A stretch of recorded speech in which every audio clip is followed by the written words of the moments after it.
300 na puhunan, naging 2K agad-agad. It's story time! 1995, dumating ang pamilya ko dito sa Manila dahil sa mas magandang opportunity. Kasi nga, ang sabi nila, maganda rito, mayaman sa Manila. Ngunit kabaligtaran ang nangyari.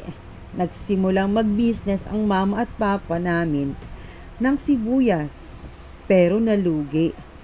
Hanggang sa naubos ang perang dala-dala nila galing probinsya.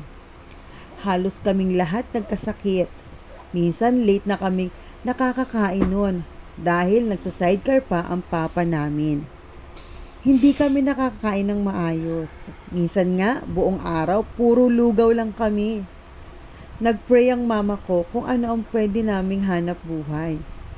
Noong mga panahon na yon, meron siyang 300 pesos. Yun na lang talaga ang pera niya. Ang ginawa nila, pumunta sila ng pier gamit ang sidecar. May nakita silang nagtitinda ng saging bultuhan. Noong una, nahiya pa ang mama pero nilakasan niya ang kanyang loob.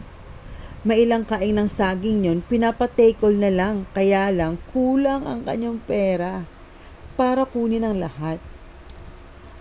Meron siyang nakilala din sa pier, nakipaghati siya sa kanya. At ayun, nabili nila ang saging.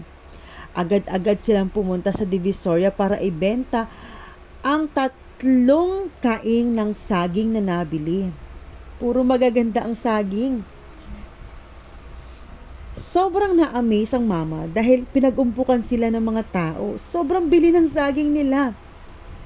At ubos talaga ang saging na binibenta nila.